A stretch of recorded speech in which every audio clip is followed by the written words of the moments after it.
Hello, everyone, and good afternoon or good evening, depending on where you're joining us from. Either way, we are so excited that you are here with us for this amazing author event. We have had an incredible week of author events, and we have been so excited. This is exactly how I want to end our author event week. We have two incredible authors this evening that are in conversation with each other.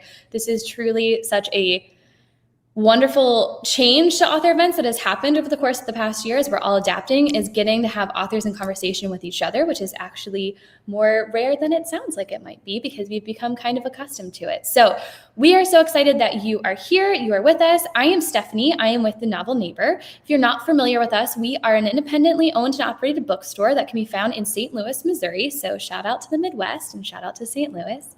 We are joined again by two amazing authors. The first author I want to talk about is Yamile Saied Mendez. She is a football-obsessed Argentine American who loves meteor showers, summer, astrology, and pizza. Great list of likes. She lives in Utah with her Puerto Rican husband and their 5 kids, 2 adorable dogs, and 1 majestic cat. An inaugural Walter Dean Myers Grant recipient, she's a graduate of Voices of Our Nations and the MFA program in Writing for Children and Young Adults at Vermont College of Fine Arts. Mendez is also part of Las Musas, the fierce collection of women and non-binary Latinx middle grade and young adult authors. Furia is her first novel for young adult readers.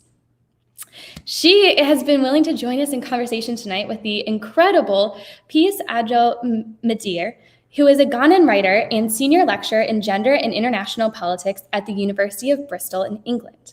Prior to that, she was a research fellow at the University of Ghana. She has published several short stories, and her book, Global Norms and Local Action, The Campaigns to End Violence Against Women in Africa, was published by Oxford University Press in 2020. She is an award-winning scholar and has been awarded several fellowships. She holds a PhD in Public and International Affairs from the University of Pittsburgh and a BA in Geography from the University of Ghana. She was born in Liberia.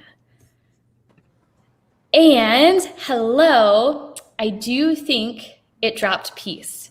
It did. Oh, I know she must be frantically trying to come back. So thanks for your lovely introduction. You are very welcome. Thank you for being here.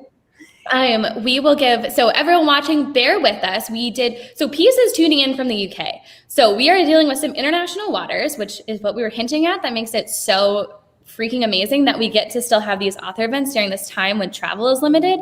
But there was a concern about her Wi-Fi. And unfortunately, it was cooperative for the entire tech check and then decided to be very unhelpful in this moment. So we'll keep an eye out and have her come back. But I'm so glad you're here. Thank you. Yeah. How are you? I am doing very well. And I am just delighted that I get to join Peace for this event celebrating the launch of her back paper. Hey, paperback. Yeah, it's only like the paperback. We were ready for you, Peace. We were like, she's probably frantically trying to rejoin. So I'm so glad that it cooperated. Yes. I'm so sorry, everyone. I'm excited to be joining you all. Thank you, Yamile. Thank you, Stephanie. So Yamile, I'm sorry, you were speaking. Just go on. No, I was just thanking Stephanie for hosting us today and telling her that I've been wanting to talk with you for this whole year that I've known you virtually, and hopefully one day we'll get to meet in person and talk about books, which is my favorite thing to do other than write books. So I'm just delighted that we can have this conversation. And I keep saying, although, of course, in-person events are preferable, technology is so magical that it allows us to connect, even during this time there of the pandemic and even crossing distances. So this is wonderful. Thank you for inviting me to be part of your tour for the launch of your paperback. Oh, no, thank you. I'm so happy to be chatting with you. Of course, and the release of the paperback is such an important milestone to achieve. And so, I have so many questions for you. But before we go into what your experience has been like this last year since the book originally came came out in the hardcover.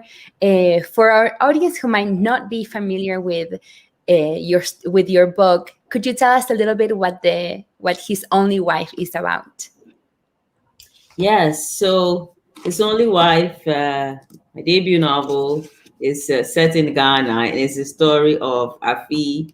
And Afi is a young woman who finds herself in an arranged marriage to Eli, a very wealthy man.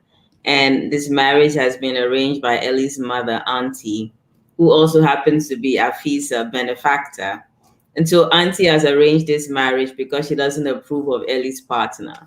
So I think that there are two levels to the book. On one level, we're just trying to see what really happens, that Afi has been given this insane task to rescue this grown man and bring him back to his family. So that's one part. But I think the most important part of the book is seeing her progress and her development as a young woman and her growth and coming to realize what it is that she actually wants out of life. Exactly. I loved it. I loved it from the very first sentence, in which she says that her husband's not there for the wedding because they actually marry by proxy. I mean, this is not a spoiler because it's right at the beginning. So we already start. As a reader, I want to know more about this man. And the more I read, the more curious I became. But the more I was also so invested with Afi and her situation, because she, as the story starts, she appears to have no power over her life, pretty much. And then I was so invested to know how everything would develop for her. And how was this story born? What was the kernel that inspired you to write about an arranged marriage and falling in love, and then kind of like a coming of age into her own? Yes. I know my stories tend to come from many places. So it's rarely the case that there's like one thing that inspires my writing. I often go months, sometimes years.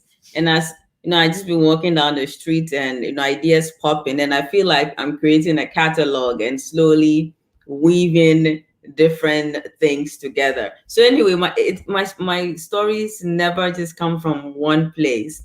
But one of the inspirations for this book is I do research and I study women who've experienced violence, and something that has that I've noticed and has come up regularly in interviews with women is they would say, I wanted to leave an abusive relationship, but I couldn't or I didn't because I was discouraged by my mother, by my sister, by my friend, by my father.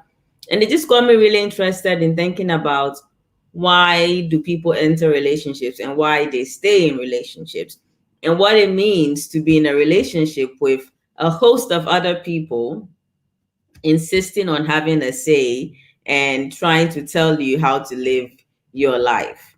And so that is basically that's one of the places from which this story originated. I love to hear that, because that's a lot of how I work too. Sometimes I will get like a little spark of a character or a situation or a little piece of dialogue, and then sometimes it takes me months to develop into a cohesive story that I can put together in a novel. And sometimes it's years of living with these characters in my mind and percolating them. So how did you create the husband, Elikem? Was he... Did you hear about a case that inspired you to create the character after a real life person? Was he a composite? How? Because he's also a very likable person, in spite of the situation in which he has two wives, and he's not being straightforward and honest with Afi. I really liked him too, and I wanted them at a certain point of the story to end up together. So how did you go about creating this male character? Yeah, so Ellie as a character, I think he's kind of a composite, like you said, of all the 101 stories I've heard of men who wanted to eat their cake and have it. There are there's just so many of such stories, and it's something that is so common. But at the same time, I wanted him to have some redeeming qualities. I thought I didn't want it to be so easy for the reader to hate Ellie, and I didn't want to make him into such a abhorrent character that, as soon as you start reading the book, you're like, my goodness, Afi, why are you with this man? You should leave him.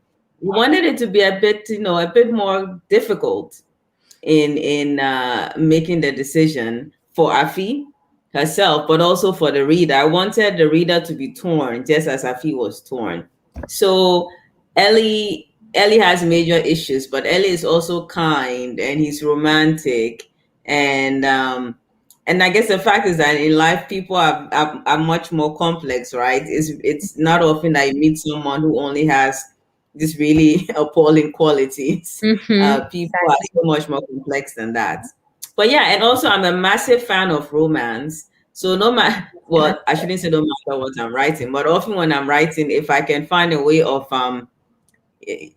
putting in some attractive people or just people, period, falling in love and having a good time, I will absolutely do it. So I hear that so much, and I really love to read how these two characters fall in love with each other.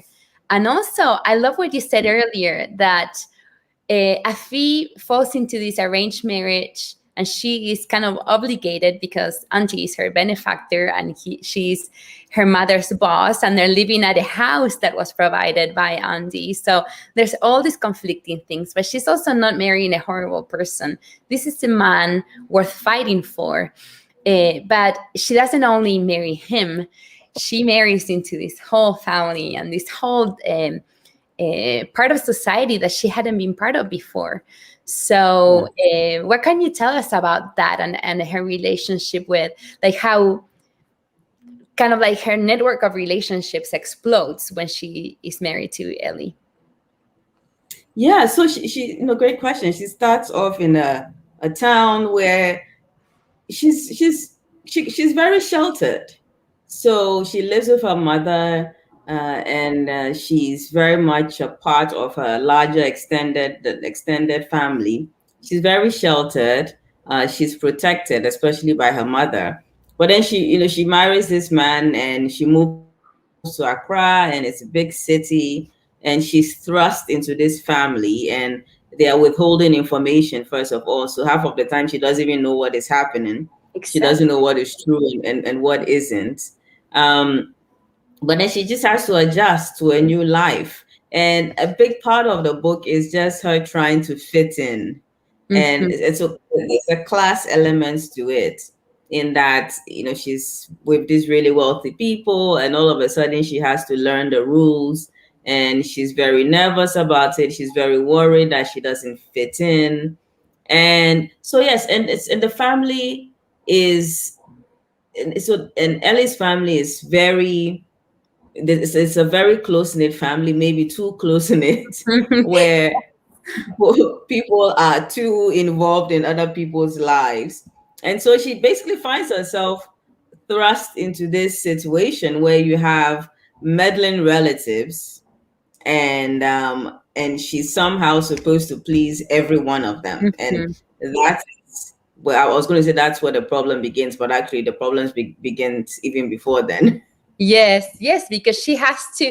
I felt the predicament that she was in, because she was in the middle of so many type of wars, not only with his family, but also her family and her uncle, who has a very large family. And I thought it was so interesting how she had all these familiar obligations that she had to fulfill. She also wanted to be the perfect wife, so that she could win the love of her husband, and she's in the middle and sometimes not knowing what to do. So I felt like in the story we see this seesaw of a power balance, in which she starts with no power at all, and as she comes to get her own power for herself, things get even more complicated, because she's not obeying anybody anymore. She's obeying herself, but it still doesn't make life any easier for her.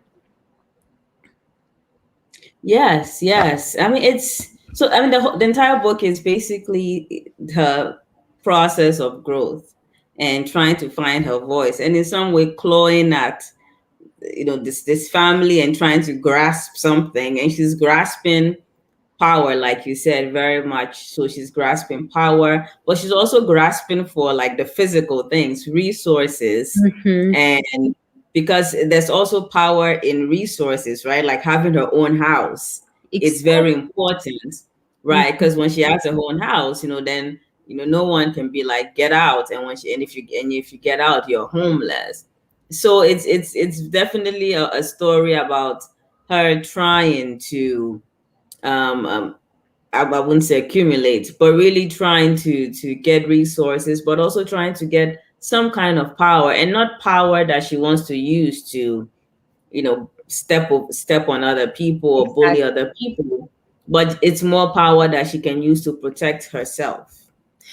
I love that, and the people that she loves, because she's an only daughter, and she's her mother's so protector, if, especially after she starts speaking up and standing up for herself. How things change in the family. Suddenly she turns into the bad person in the relationship, and her mom is the one that suffers the consequences. So that was so interesting to see.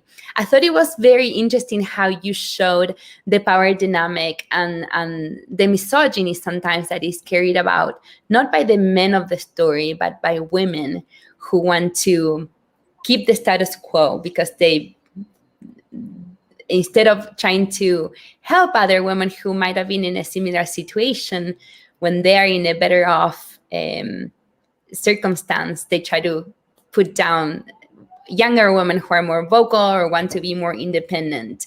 So what was your intention when you created these relationships between the women in the book? Mhm. Mhm. Yeah, so I think all of the women, even the ones like Auntie and Yaya is Ellie's sister, who, I mean, they are all, some of them are protecting, like you said, the status quo, they are protecting the patriarchy, right? They Mhm. benefiting from that. So of course they're trying to protect it. But I think something that's important is that they all contribute to her growth as a person. So whether or not they are being kind or they are being harsh, they are being, in the case of Yaya, being rude, being disrespectful, putting her down in, as we see at the end, but still they are contributing towards her growth, because it's in facing these challenges, these roadblocks that other women or some women put in her way, that she's able to, become sturdier and learn to speak up for herself, and basically learn to fight for herself.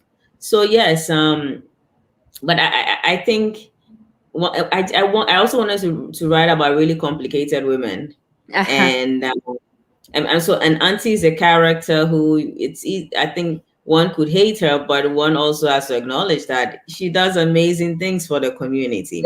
And Yes. as a writer, I'm really interested in that, in the complexities and the different layers to people, and Mhm. trying to explore that. So on one hand, Auntie is a woman who is paying the school fees for a bunch of poor children in the town, but at the same time, she will not hesitate to stop Afi's mother from attending church because she's angry with Afi. So, Yeah, but I mean, that is just how people are, right? that's how That a lot people of people are. is just that. And that is, I find, I'm just really fascinated with that, the complexity and the shades of, I don't Mhm. know, the shades of color that Exactly. No, I define love that people. too. And I find that's what kept me so captivated with the story, because these are not cardboard two-dimensional characters. It depends. I mean, I mean, this is the story told from Afi's point of view, but I mean, Auntie's children would have another story to tell, or the other woman, would have a different story.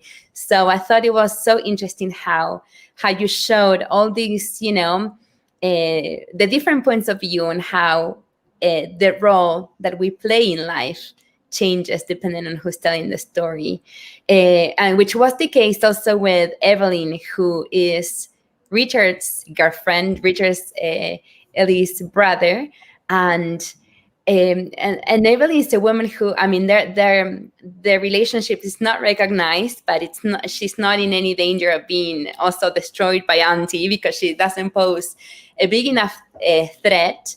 But she's also a person that's pivotal to Afi's growth and development, and she offers her sometimes really good advice.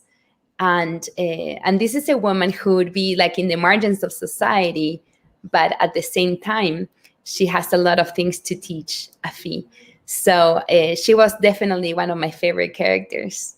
What was one of your favorite characters besides Ellie and Afi?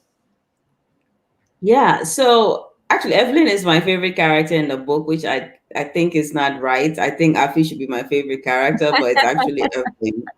And I love her. I love how she lives life on her own terms. Yes. And she refuses to be pushed around, and she ignores conventions that are holding her back. And I like that she's very sex positive as well. Yes. I mean, so a big part of the book, with Afi and Ellie, something I wanted to explore is sexual desire, and how, I mean, it's not a Ghanaian thing. I think you see it many places. Yes. Women are not supposed to enjoy sex, and women are not supposed to say that they love sex, right? And I wanted to explore this, and also the shame that Afi experiences in the fact that she enjoys sex. Exactly. But Evelyn does not apologize. She speaks openly about her sexual experience. I just laughed out loud when she was on the page. Afi's discomfort. Yes. So I absolutely love her for that. In that she's like, this is me, this is who I am, this is what I want out of life, and I'm just not going to play these people's games. And for that reason, she's my favorite character. And I think secretly, or maybe not so secretly, because I've said this in many interviews, that I really aspire to be like Evelyn. That's one of my goals. I love it. I'm working towards that. Yes, she was definitely my favorite one, besides, of course, Afi and Ellie, because of all these reasons that you say. And also because she offers such good advice, but even she shows her vulnerability, because there is one part of the story in which Afi is starting to use her power, the little power that she has, and even Evelyn's a little afraid of the consequences of that action. And so she's also fascinating and really endearing. And yes, I do aspire to be more like her. And I found that, although you're telling a story specifically set in Ghana, and we have this other woman who Ellie met in Liberia, there were so many common threads that I see. I mean, I'm from Argentina in South America, and what you're saying, like the taboo of sexuality and women defending the patriarchy are so similar in our cultures, that I was just fascinated by how, in its specificity, it was such a universal story. So with that said, what were your favorite sections of the book to write? My favorite sections. I enjoyed writing the beginning, the wedding, and yes, so I enjoyed writing about the wedding, the celebrations. I enjoyed writing when Afi and Ellie first meet, because, like I said, I'm a massive fan of romance. Yeah. And there's going to be. Actually, I wasn't sure when I started writing. I wasn't sure what was going to happen. Right. So I plan the book, but often I plan and things don't go as planned. So I've accepted that now. But I wasn't sure. Okay, are they going to fall in love? What's going to happen? So I think I was just as surprised as Afi and the reader. I love it. You're discovering everything to them. Yeah, I really enjoyed writing that, and them getting to know each other, and the intimacy. And I also enjoyed writing the end, the scene, basically the end where Afi meets the other woman. Yes, But the interaction. I couldn't believe it. I was like, I never saw it coming, and I should have, but I was just so involved in the event that she's preparing for this happy thing, and then, pam, that happens, and you delivered the, like the strike at the perfect moment, and I literally gasped. And then, of course, I cannot devour the last few pages, and then I had to go back to read more slowly to catch every detail. But yes, I love that you enjoyed writing it, because I loved reading it. It was super satisfying. Thank you. I'm glad to hear that. And of course, I thought that because I like drama. I'm a fan of, yes, I love drama. And so I thought, what is it? Is it going to be a blowout? I mean, are people going to be screaming? So there are different versions. Is there going to be like a physical fight? What's going to happen? I played around with different things, but at the end of the day, I wanted to write the scene in a way that was true to the characters. And with everything that we've seen with Afi, it was like, nah, she's not going to be someone who's going to like start tearing someone's hair out. I was gonna say, grab her by the hair and pull it all out. But yeah, that was I enjoyed writing that. That was fun to write. I love that so much. And on the other side of the coin, what were some parts that were perhaps more difficult for you to write, if there were any? Could have been emotionally difficult, or any difficult for any reason that you can think of. I don't know about difficult. I think what did I struggle with? I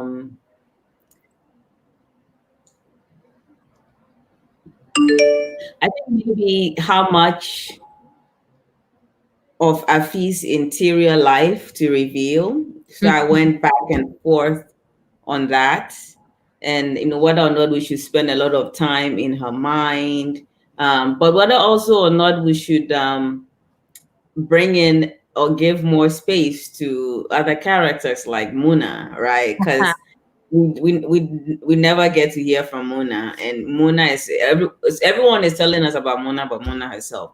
Yes. And that I wrote the book in this way because I wanted the reader to feel Afi's frustration. And just as a big part of the book, and that Afi is dealing with, is the fact that she just doesn't know things. Yes. And I wanted the reader to basically feel that frustration, but to also peel back the story just as Afi was peeling it back. So basically you get to walk in Afi's shoes. So I mean, I don't know if that was difficult. It was just trying to like decide on the balance and the perspectives to highlight, or the voices that should dominate the story. I love that you did such an amazing job, because you definitely had me there trying, like I had to force myself not to read forward, to see at first when, she would meet her husband finally, and he would come back home, and then finally meeting that other woman. And so I love books like that, in which there is a character that is larger than life, larger than the whole story, but you never get to see on the page until the big reveal. And I love how you did it, because Muna is so maligned, and she's portrayed in such a way that, of course, Afi will go and rescue this poor man from this horrible woman's hands. And I love how you showed the dynamic of colorism in her culture, how Afi was always called beautiful because she has lighter skin, and then when she actually meets Muna, she's just awestruck by her. And so what can you tell us about adding these little pieces of her culture, or like the commentaries on her culture without being didactic, just showing it on the page? What can you tell us about that? Yeah, so as I write the kind of books that I like to read, and when it comes to fiction, I really don't like it when I feel like someone is teaching me something, or someone is trying to make like a political point or a point of any like I want you to this I want your views, your ideology, everything should be seamlessly woven into the Yes. story. And I don't like to feel like I'm being lectured to when I read fiction. And so when I write, I try to write like that, because I think as writers, we all have agendas. We're all trying to push Of something. course. We're all trying to say something. But the challenge is to say it without, and for me, it's trying to say it without people feeling like they're being lectured. Also, my day job is me writing academic articles, and I published my academic book last year, and it's all about me trying to lecture and The other side of the spectrum. exactly. So when it comes to fiction, I really don't like to do that. So yeah, and now do I even have a strategy? I don't know if I even have a strategy that I use, but I'm just very conscious, and I'm constantly asking myself, does this seem too preachy? Is this woven into the story? Does this seem organic, or is some character using 5 pages to lecture someone on something that is obviously your politics that you're trying to impose on the character and also on Yes. the reader? So yes, so things like colorism. I wanted to talk about colorism without bringing in the word colorism, right? And so yeah, and there are a lot of little things like that. I mean, class is a big part of the book. Inequalities between the differences between the rich and the poor is something that I really wanted to talk about as well. But also feminism, because this is very much a feminist story, but the word feminism never pops up anywhere in the book, and I did that on purpose, because once again I thought, okay, so someone like Afi, and this is not to say someone like Afi would never think about feminism or talk about feminism, but I mean, I feel a lot of people that I've met in that position are not, spending time sitting down and having long discussions about the patriarchy and about feminism. No. They are having these discussions, but they are not using these terms. Yes. Right. And for that reason, I was just very aware that I didn't want the character to be mean. I didn't want my views about women's equality and all of that, and presented in a very academic manner, being and actually when I was writing the book, I was really conscious and very concerned about it not being reading like an academic book. I thought I wanted it to be a book that I could use to teach, because I do use fiction to teach about politics, about gender, but I didn't want it to read at the same time to read like an academic book. So it was this fine line that I was walking. I thought I would want my students to read this. Yes. And to use it to teach them about issues of gender and equality and the patriarchy and all of the things we discuss in academic work, but without a book seeming like an academic book. I love that. And I think you did that seamlessly. I loved it so much. And I feel it's so interesting because we live in a time that some people think that everything that a character says is a reflection of what the author is. Ideology. Yes. It is so strange. Like, what is happening? I know. We live in strange times. But yeah, that puts such pressure on the author's shoulders, because sometimes you're telling a fictional story, and you're allowed to create characters who are flawed, who might have very controversial ideas that might not reflect what you believe and you think. So, but I think you did it seamlessly, and I was fascinated, and I wanted to know more. And without, like trying not to spoil it for people who might not know the ending of the book, but I was curious. I always think my favorite stories are the ones in which I close the book, I have like a satisfied sigh at the end, and then I keep thinking about these characters because they're real people, and your characters were real people to me. So what would be in the future for Ellie? Because in the end, although he had a lot of power, I apologize for the noise. We have construction all over around my house outside. I can hear you fine. Okay. He seemed like, the poor man, the gentleman in distress, and he's the victim of being loved by so many people. He did seem pretty powerless sometimes because he also had to obey all these societal expectations. So what's in the future for somebody like Ellie? Yeah, I feel like Ellie is just waiting for his mom to die so he can live his life. That is so sad. that is, and like Afi hints at it, right? And she does question him about that. Mhm. But he's not able to live his life the way he wants. And so it's sad, but it's also true that his mother is a stumbling block, is a roadblock. Like weaving all these nets and snares. Yes. Mhm. Yeah. Ellie is just marking time, just waiting, just Exactly. waiting so he can But- be free. but see how unfair it is because he cannot be free. He affects the lives of so many people, innocent people, because even his children, are just on the mercy of his whim, or what he'll do. So I've been thinking about him a lot. And what would be in the future for Afi?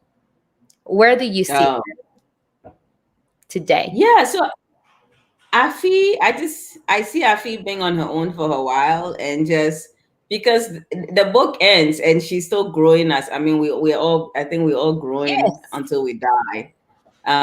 But Hopefully. she's still finding her, yeah, she's still finding her feet, she's still finding her voice, and that is important. And the big thing for me is I want Afi to be independent.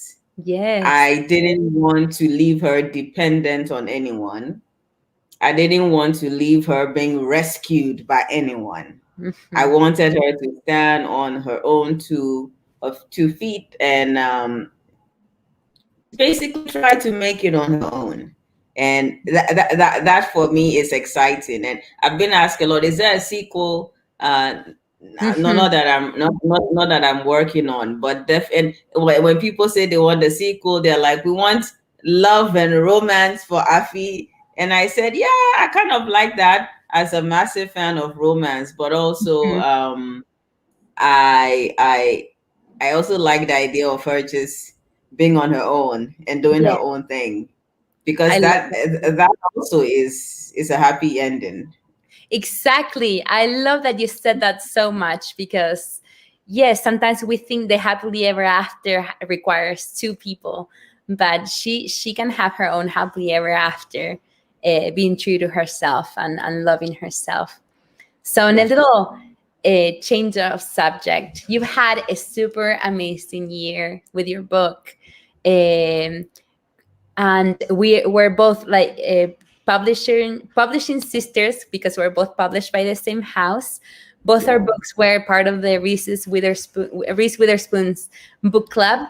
So I get asked this question a lot, and I'm really curious to know, how did you find out about your book being picked by Reese, and how was this year affected by this kind of spotlight?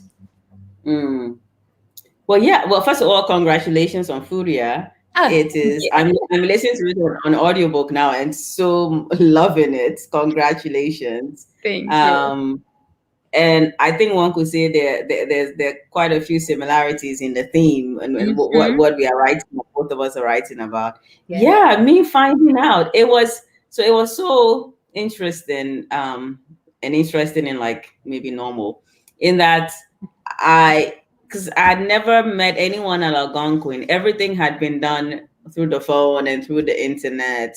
And so when he told me, I think a couple of months before my publication, that, hey, we want to have a meeting with you, I thought it was a standard meeting online in which they would tell me, oh, this is what publication looks like, because it's my first book.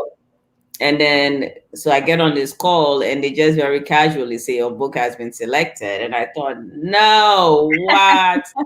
And I should say, before, I remember months before telling my agent, imagine if I got selected for a book club. And then I immediately like, Peace, shut up. Why, of all the great books and the excellent books that are published every year, why do you think yours will be selected? There's so many other good books out there, and these things are so competitive. And how did I even react? I don't even know. I think I was mostly silent because I couldn't believe that. I love that. It's been amazing. As you know, the Reese's Book Club is so supportive of authors, and it's an ongoing relationship. Yes, and I think we're both very fortunate to be a part of the community. It's a beautiful sisterhood, and I think my favorite thing about being a published author and being part of, this community has been the people behind the stories and the connections that we make. Not, like to gain success or anything, but I mean, I've grown so much as a person, meeting people like you, and I, being constantly inspired to pursue excellence, because your book is excellent. So thank you so much for writing it and for sharing your book with the world. Thank you so much. Thank you for the excellent questions. Of course, you're welcome. Can't hear you, Stephanie. It's because there we go. I wish you could have seen my face when, what did you say, Peace? He's just waiting for his mom to die so he can live his life. I was like, yes, he is. That's true. So this has been a fantastic conversation. And I do just want to take a second to say, so we were super excited, Peace, that it was picked for Reese's Book Club, but I had read our advanced reader copy like months ahead, and it was one of those where I was like, Holland, that's our bookstore owner, we have a subscription service. And I was like, I found September. Like, this is the one we have to do. I love it. It ticks all these different boxes. It's so unique. It's like an incredible story, like all these things. And she was like, great, love it. Like, and this again, like months before. And then all of a sudden we found out that Reese picked it, and I was like, I'm so happy for her, because that's amazing. And I know this is really good for her book. But I was like, that was supposed to be our hidden gem. We were very ecstatic. So that's partially why we've been so excited to host an event, because we have so widely distributed this book amongst our community that there's so many people who would love to chat about it as well. Thank you so much. Just wanted to say that. We have questions that are coming through for both of you. And I do just want to say, if anyone's watching and you haven't submitted your question, please get that in. We want to make sure that we can ask that. We have questions for both of you, but I do have one that's just for you, Peace, that came through. And really, well, it could be for both of you. I'm going to ask one question to Peace, and then maybe you can jump in as well on what it's like to write the first line. But the first line of your book is incredible and totally hooks the reader in. And, just as a reminder to everybody, it's Elikem married me in absentia. He did not come to our wedding. And I was like, what? I didn't even know that was an option. Like, I'm in, what is happening in this like story? I think my mind went a ton of different places. Was that always the first line of the book? Did you waver, go back and forth? How did you feel about that? And then after you answer that, maybe Chameleon, you can also jump in of like, what is it like? Like, is it hard to figure out the first line of your book? Yeah, so that first line, I figured it out quite early. By the time I completed the first chapter, I had that first line. And so I knew early on, and I wanted such a first line because I did not want the reader to be led astray. I did not want the reader to think that this was some conventional love story that you're reading. I wanted them to know from I think even in my short stories, I tend to do that. I want you to know from the first line, like, this is what's going on, and I want to make it clear. That makes complete sense. And it accomplished that. I was Yes, very it much totally like, did. "Ah, this is, Totally did. Yes, and if, I love first sentences because they do have to, do so much work. And the first sentence of Furia is lies have short legs, and so that pretty much carries the whole story up until the end. And um, although my book had a super long journey to publication and it went through so many revisions, the first and last chapters remained the same pretty much through the whole process. I always knew how it started and I knew exactly how it ended. Sometimes I had no idea what would happen in between. Even when I had written several drafts, I still had no clue what would happen in certain sections. But for Foodie, at least I did. I didn't know how it would begin and end. Sometimes I play around. I try not to obsess finding the perfect first line when I'm drafting, because otherwise I would just be stuck on the first line for months. So I do tend to write very fast first drafts so that I can get the story out. Sometimes I don't find that first line until I reach the end and I know how to tie it all together. Other times, I don't know if it's perfect, but I have to send it in and something will have to do. So it depends on the project. That makes complete sense. We had a question that not similar, but along these tracks that also came through that I think would be interesting to hear you both talk about. Is there anything that was edited out of either of your books that you still think about to this day? That do I think about? Well, I get asked about it. So sex. I kind of went in on the sex scenes, and my editor said something to the effect of, "Is it less is better, or less? We don't have to give them everything." But then I talk to people, and they're like, "We want more sex." I was like, "It's not my fault." I would have loved it. I wanted to give you all the sex. I wanted to give you Afi living her life to the fullest. I love that. I love knowing that. That's incredible. And for me, I had a couple of scenes at the soccer stadium for men's soccer games that Camila is just a spectator. I had two that I had been so attached to through the years, but as Camila's story evolved and the lens moved from the traditional sport that it's all men to her, and her team doesn't play in the big stadium that's televised all over the world. It was just the girls on a dirt field, that had potholes, but they were just still happy there. So we did cut two scenes at the stadium that I had really liked, and hopefully one day I'll get to place Camila there again, or any other character. Thank you. Thank you both for sharing that. I love hearing about, I think that's always something that's super interesting. I assume so much happens in the editing process, and usually all for the better, but I think it's really interesting to know as an author, like, what got switched around that maybe you still think about. So great question. We also have a question coming from Cassie that is also about the writing process. Do you write linearly? So do you write the book in order, or do you kind of patchwork from different scenes that you want included, and then you figure out how that kind of structures the book, and then you piece them together with the bridges in between? Chameleon, do you want to take this one first? Okay. I always write linearly. I just think linearly. There are scenes that I write towards, that I look forward to getting to, and that's what keeps me motivated through some scenes that are not as exciting to write about, but are super necessary because you're building the world, or you have to, connect these important plot points together. But yes, my mind is very linear, and sometimes even if I don't know exactly what's going to happen later on, I know I want to hit certain emotional points, so I write towards a certain emotion, and sometimes the events relating to that emotion can change, but I want to hit that note and that's what I write towards.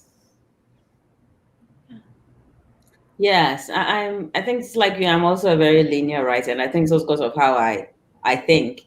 And before I actually began writing the story, I've thought through the entire thing in my head. It never comes out the way I think it. The characters always run amok and do whatever they want, but at least I still have a plan of some sort when I start. Yes. That makes sense. We were talking with 2 authors last night, and they both said something very similar, and they were like, but I've seen people who have done it scene by scene, and like then they have, their problem becomes having like this 700-page book that they have to like, because they've spent so much time patching them together, and then they've had that they have to like cut it back down, or like that it feels hard to put the transitions in. And so I also think linearly, so I imagine that's how I would write if I chose to be an author. Exactly. And for me, I like to compare the story to a snowball. You start with a little thing, and when you set it rolling, it builds and it builds and it builds, and each thing that happens is a consequence of something that happened before. So that's why I have to go linearly. Yeah, I have heard someone say before, and actually I think that Scott brought up last night too. They're like, I do get stuck sometimes, and I have to I can't complete a scene. Like, even though I think I kind of know how it's going to end, I have to jump to something else to be able to like come back and complete that. So they were like, switch around a little bit, which I imagine is probably universal as well. Yes. Other question, more going into characters. And you kind of talked about this a little bit earlier. So just revisiting this conversation a little bit more. Do either of you, like as your characters develop, have a harder time specifically like keeping empathy for them? Because you both have written very complex characters with lots of other side characters that are also complex and nuanced. And so like, I think maybe this person's thinking specifically for you, Peace, like, did you ever have a hard time maintaining, like, because it comes across as you having some empathy for Ellie, like, because he's not really in charge of making his own decisions in his life. But also, as a reader, I was very mad at him at one point. Like, I wanted to be like, communicate with her at least. Like, so for both of you, is it hard when you're writing characters to like maintain some of that empathy, or do you, and if it is, like, how do you find that? Or is it not something that is hard for you because like you just kind of inherently love these characters? Yeah, so that's a good question. I do have a great deal of empathy for my characters, even the ones that, so like Uncle Pius in the book, like he's universally hated, right? But he's actually one of my favorite. I like him. I like how just obnoxious he is. Yes. But that is what draws me to writing, that I get to write about people that are often unlike me, people that I don't even agree with, people who don't share my values. I rarely write about someone who's like, I don't know if I'm going to write a book about, I don't know, a middle-aged woman with a PhD teaching at university. I don't know if I'll ever do that. So before I get into it, I already know I'm going to write about people that are not like me and that do things that I don't like. And that in itself draws me to the writing, and it's what makes the writing exciting. Yes. So yeah, I don't struggle. I love Uncle Pius is one of my favorite characters to write about, despite how terrible he is. Well, I see that because I feel like that doesn't actually surprise me to hear you say that, because I feel like I didn't hate him either, but that's because like I knew who he was. Like he was like 100%, I feel like, I don't know, like I was like, I know what I'm getting with him. Like, like I tend to feel like I get frustrated with characters that I'm like, I don't know what you're doing right now, and I don't understand your decision-making process or like how you're interacting with people in the world. Like I just like, that's when I get frustrated. So that's funny to hear you say that. But what about you, Chameleon? Yes, well, I kind of feel like Peace feels about her characters. The one bad, mean character in my book is the dad.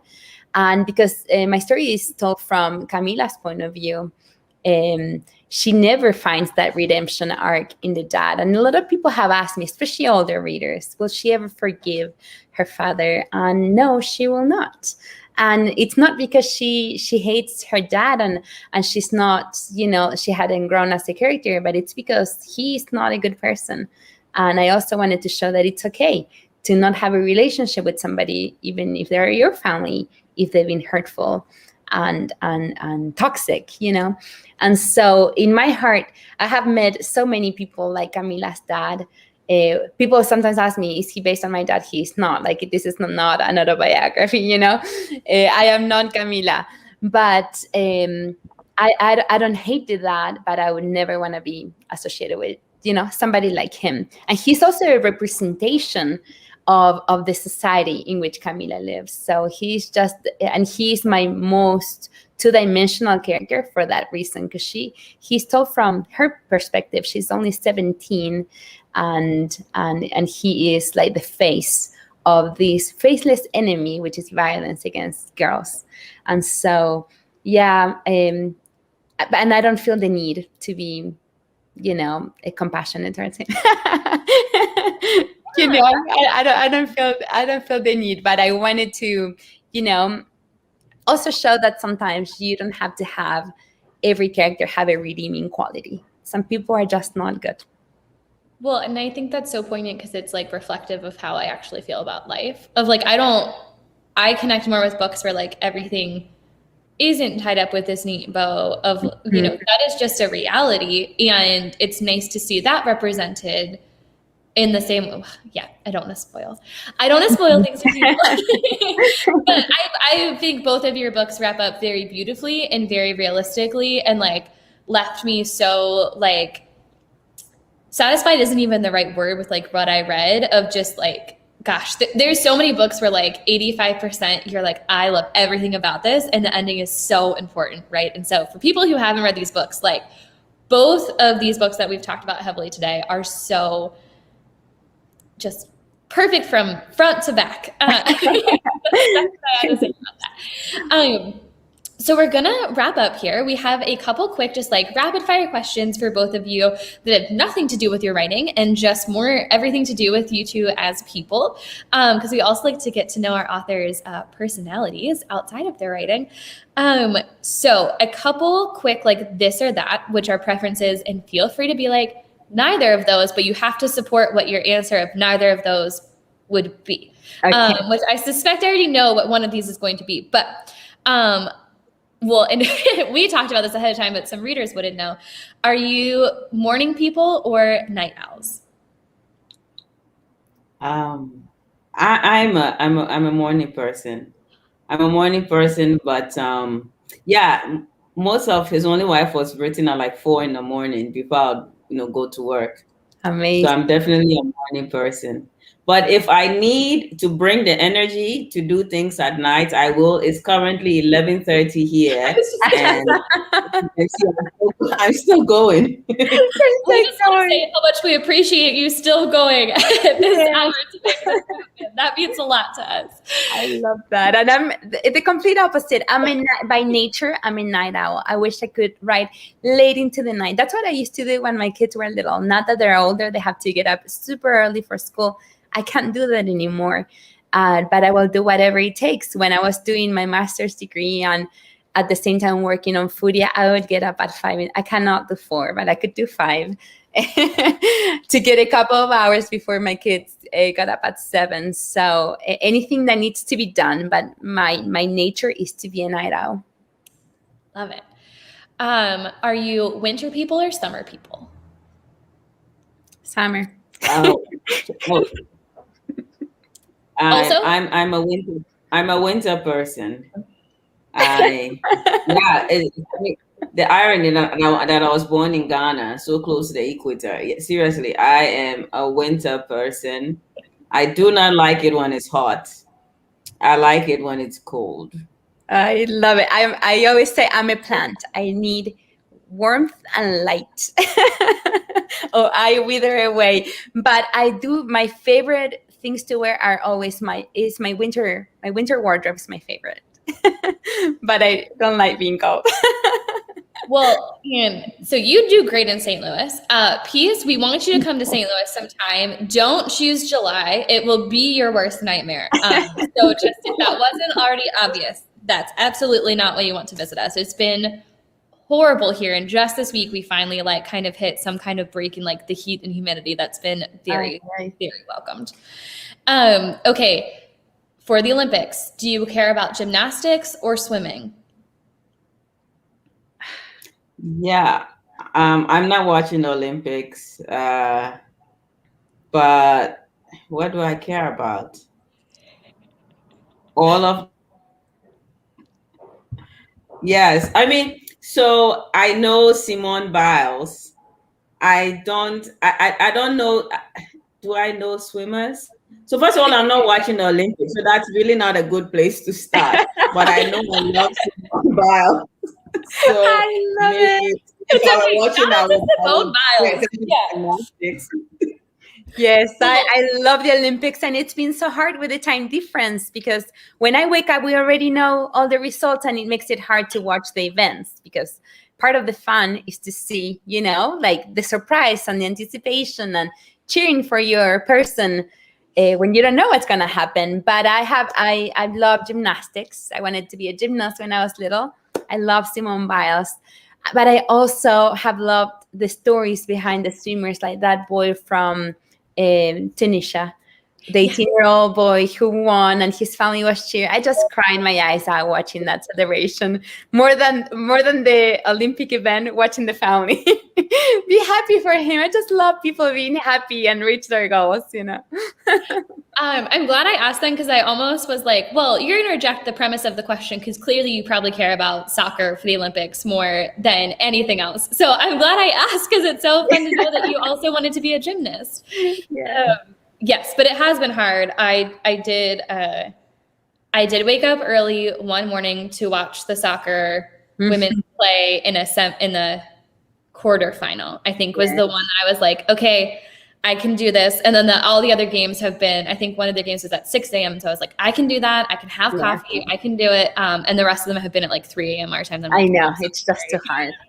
Like without a guaranteed win, it's really hard for me to justify waking up that early. Exactly. So, oh my gosh. Okay. And last question, Jess, is there anything that you're reading now that you absolutely love that you also think our viewers need to hear about? I am reading The Parable of the Sower by Octavia Butler. And it's just, I'm reading it and I thought this could be us. And and I thought I want to see this on screen. And it's amazing that this was written, I don't know when, in the 80s, I think. But it's as if she kind of knew exactly where the world was going. Yes. But yeah, so and I know I honestly feel like everyone has read it and I'm the last person to read it, but I'm absolutely enjoying it. Also slightly terrified whilst reading it. That's a masterpiece. And like I discovered Octavia Butler later in my life, and I read The Parable of the Sower when I was in my last semester of my MFA program, and I was captivated. So I've been trying to catch up to her canon. And last month I read the Patternist series, which is about this immortal God and this woman, and it's just incredible and fascinating. And I could not. I mean, I'm on triple deadline, but I still wanted to finish everything, all the books. But in recent publications, the one that I'm really looking forward to is called We Light Up the Sky, and it's by Lilian Rivera, comes out next month in September. And it's just a beautiful story about 3 Latina kids in Los Angeles during an alien invasion. So I had the honor to read an early copy, and I'm really excited for it to be out in the world for everybody to fall in love with it. That is awesome. Thank you both so much for sharing those titles. We will make sure people know about it. And truly, everyone watching, please order. We have a link in the comments, and I'll throw the link up here one last time as well. Please order His Only Wife. Please order Furia. These books are both incredible. For His Only Wife, we do have signed book plates that found their way overseas. We are so thankful for them. So we will include those, and you don't have to be in St. Louis for us to get you this book. We are happy to ship to you, and we are also happy to ship internationally. You just have to contact us. There's some instructions on our website of just sending us an email so that we can talk to you more about that and make sure that your book will actually get to you. But thank you again, Peace Chameleon. This was an incredible conversation. We've been, like I said at the beginning, truly have been looking forward to this all week. Y'all did not disappoint, which was never a doubt in my mind. We are just so appreciative of both of your times, especially Peace, that it's 11:30 and you're not a night owl. So Yes. Thank you. And congratulations again, Peace. Thank you. And congratulations to you too. And this has just been so lovely. I really enjoyed this conversation. Thank you, Stephanie. Thank you, Yamile. I hope we do get to see each other in person. Yes. Maybe the next time. Maybe next time. Yes. Well, thank you. All right. Well, thank you also thank you everyone for joining us. What'd you say? No, I said thank you to everyone for joining us and listening in and for your excellent questions. Yes, we appreciate everyone who tuned in, and you can find us here in St. Louis, Missouri. So thank you, and good night to some people, maybe, and good afternoon to some others. Bye-bye.